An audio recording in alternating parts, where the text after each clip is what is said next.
코스모 신소재를 우리가 한번 네. 살펴보자라는 말씀을 좀 드리겠습니다. 예전에도 계속 좀 주시하고 계셨죠. 과거에 이제 작년에 그랬죠. 근데 네. 올해는 전체적으로 코발트 가격이 떨어지면 판가에 네네. 영향을 받기 때문에 이익단이 좀 줄어듭니다. 네. 그래서 코스모 신소재 최근의 리포트인데요. 리포트를 한번 보면서 우리가 이야기를 한번 해보도록 하겠습니다. 20년 성장성에 주목할 시점이다라고 이야기가 나와 있고요. 상반기까지는 부진한 실적이 기록할 전망이다. 그런데 이제 1분기 매출이 1,000억. 영업이익은 19.6억 정도, 전년 동기 대비 또는 YOY 대비 하락을 기록하였다. 이 하락하는 기록이 바로 코발트 가격 하락이라는 거죠. 그 다음에 이제 스마트폰 수요가 순환이 되면서 스마트폰이 계속해서 성장을 해야 되는데 스마트폰 산업이 정점을 찍었기 때문에 성장이 좀 꺾인 게 아니냐라는 수요 부진 이런 네. 것들이 전체적인 양극재 가동률을 하락했다라는 이야기가 있는데요.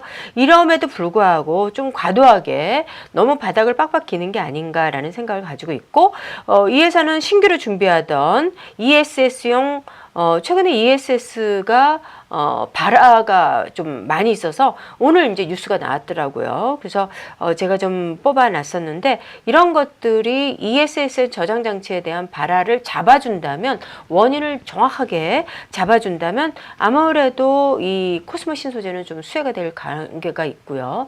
ESS 저장 장치의 발화 시점으로 인해서 전반적인 ES 산업이 좀 이렇게 스톱이 된 상황이 있습니다. 네. 그러니까 이 저장 장치는 굉장히 중요하기 때문에 정부 측면에서 이 원인을 규명해야 되는 타이밍이 왔습니다. 그래서 머지않아 원인 규명에 나설 것 같고요. 그렇게 되면 산업이 다시 가동할 가능성이 있기 때문에 제가 봤을 때는 2분기까지 실적이 좀 떨어진다고 하지만 ESS용 전체적으로 이 신규 사업을 하는 것만 잡아준다도 저는 좀 속도가 2분기까지 안 가도 터닝하지 않을까라는 생각이 듭니다. 왜냐하면 이 ESS 저장 장치는 정부가 지켜봐야 되는 산업이기 때문에 시작도 하기 전에 발화를 못 잡는다면 대외적으로도 문제가 있기 때문에 정부 차원에서 아마 빠른 속도로 원인을 규명하지 않을까 싶고요. 그렇게 된다면 20년에 대한 성장성이 지금이 저점일 가능성이 크기 때문에 현재 시점에서는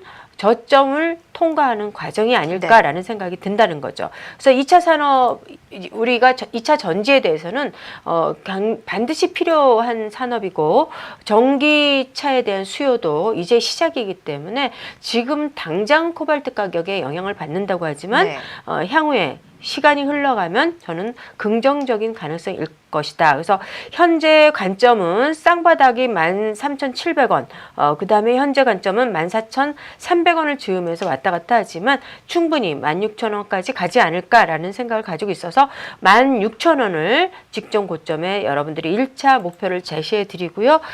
이 손절은 13,000원을 이탈했을 때 손절을 하지만 우리가 모든 종목들이 52주 고점과 저점이 있기 때문에 저점만 우량한 종목들을 잡아준다면 그리고 방치해둔다면 오히려 우리가 예상했던 것보다 훨씬 더 수익률이 큰 경우가 많이 있습니다. 그렇기 때문에 이 기업에 주는 안전성은 있는 기업이다라는 것을 명심하신다면 일부 포트에 넣어놓고 좀 2분기 이후까지 한번 넘어가 보는 것도 어떨까 싶네요.